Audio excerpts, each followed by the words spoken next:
Hello everyone and welcome back to the Cisco Optics Podcast, where we talk about pluggable optics for networks.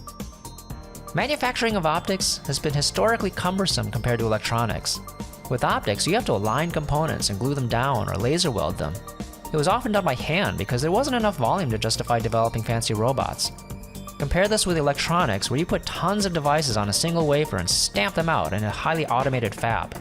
After years of effort, we finally have a way to stamp out optics too. It's called silicon photonics. The beauty is that we didn't have to reinvent the wheel. It leverages the existing CMOS infrastructure that was already there. This is episode 19, and we conclude a conversation with Ron Horan. Ron joined Cisco through the Luxtera acquisition in 2019. Luxtera was spun out of Caltech by a group of professors and students and was known for its groundbreaking approach to silicon photonics.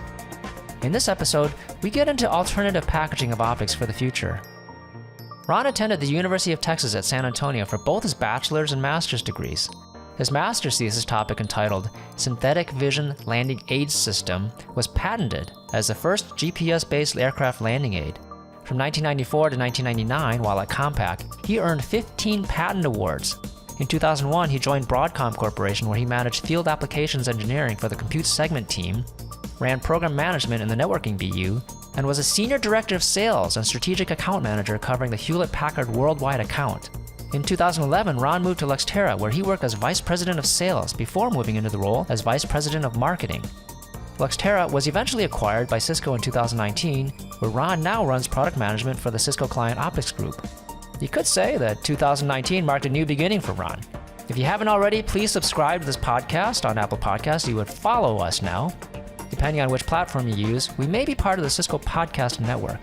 Check out our blog at blogs.cisco.com and search on hashtag Cisco Optics Blog, all one word, no hyphen, and no spaces. You'll find podcast notes and links there too. For our YouTube playlist, go to youtube.com and search on Cisco Optics. And for product information, go to cisco.com/go/optics. And now, join me as I talk with Ron Horan.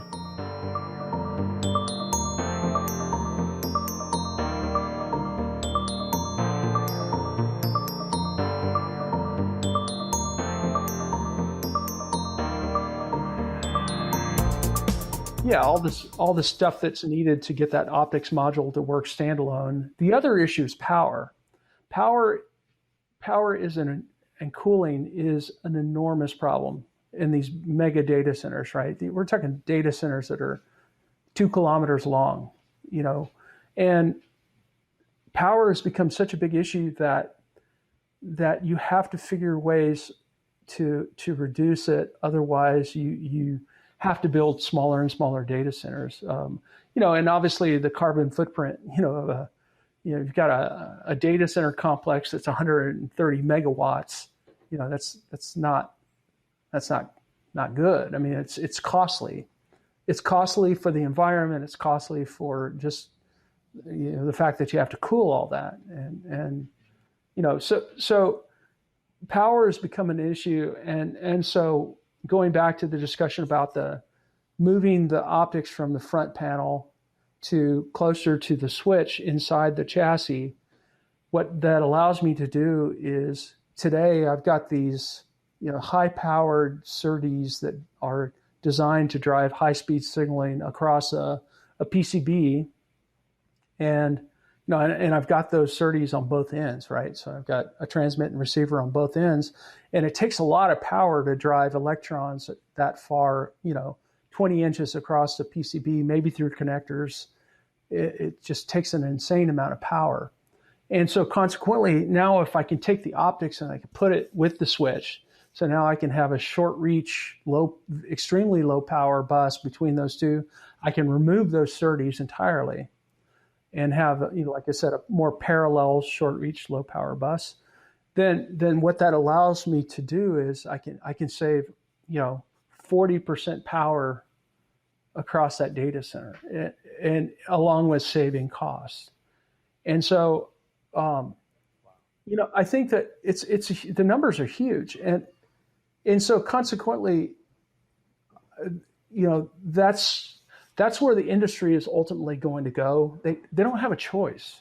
And so consequently, it's going to move that direction. It's already kind of started there. We have, you may have heard the term co-package optics. Co-package means that you're putting the optical tiles, very high density optical tiles on the same substrate as the switch PCBA, or as a switch ASIC. So an optical tile could be like a P die or something, right? Yeah, an optical tile would be a P die with an E die on top of it. Now the light source is remote, so you're bringing the light source in from remote, so it's not sitting next to that huge amount, 600 watts of heat. On the other hand, the problem with co-package optics is I think it's going to take some time. So what you're seeing are intermediate solutions where what they call near package optics, where you have a pluggable optics module that basically plugs to the substrate for this CPU or the switch chip. And it's pluggable, but not front panel pluggable, is it? Right. It's pluggable onto the substrate of the switch ASIC.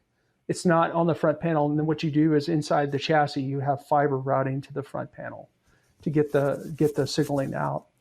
And so you're probably going to see very, very high density. They call it near package optics. It's kind of an interim step before you get to co-package optics, which co-package optics is kind of nirvana.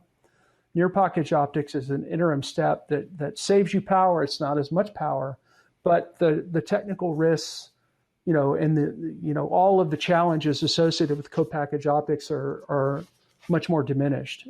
It also gives supply chain, flexibility to the web customers, risk mitigation, and so on.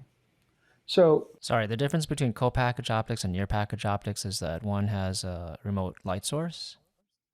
Well, both of them will have a remote light source. The difference between co-package and near package is that co-package, literally, you're effectively soldering down, an optical tile, very high density optical tile, next to the switch ASIC.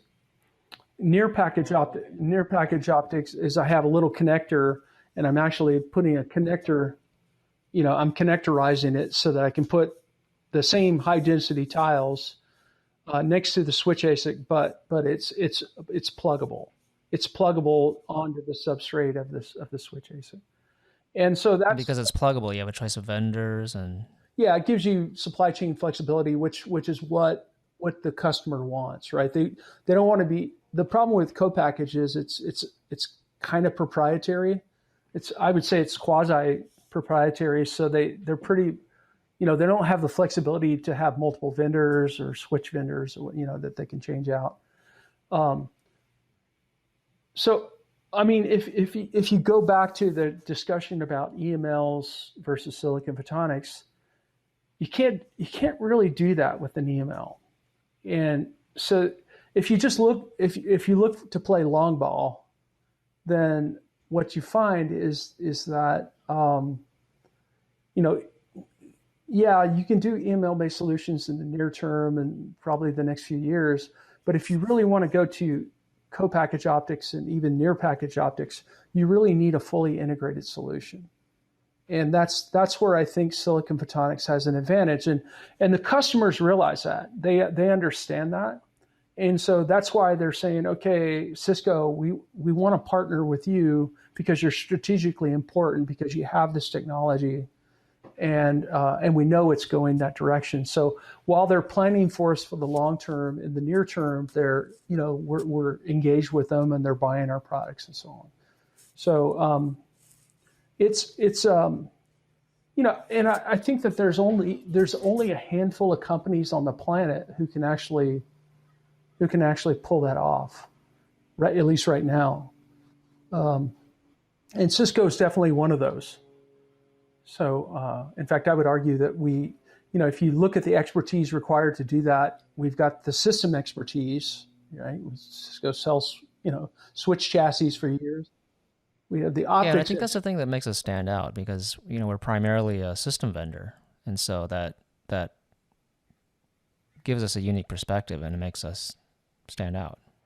Yeah, I agree, but in my opinion, that's why Cisco bought companies like Luxtera and Lightwire and Acacia, and they bought, obviously we have the Silicon One, switch ASIC that we're selling.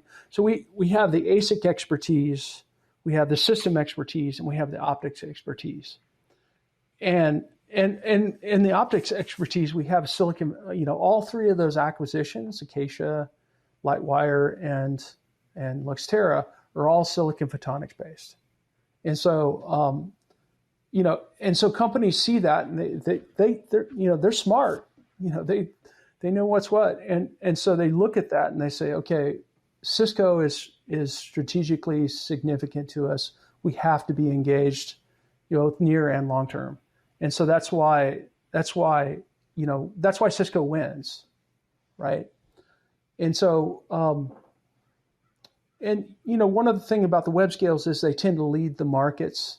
So they're probably 2 to 3 years ahead of the other markets.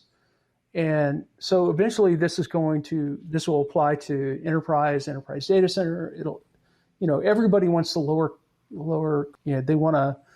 want lower power, and they want, they all want that. And so they want reliability. Right. All the things I talked about: reliability, repeatability, and we can provide that. Right. We're providing these web scales, and that just basically migrates over to the other market segments. And with that, I think this is a good segue point to conclude session 1. Thanks so much, Ron. Really appreciate your time. It was very insightful and educational for me. I hope it's been educational for our listeners as well. And I'm looking forward to session 2. Okay. Thanks, Ron. No worries. I enjoyed talking to you.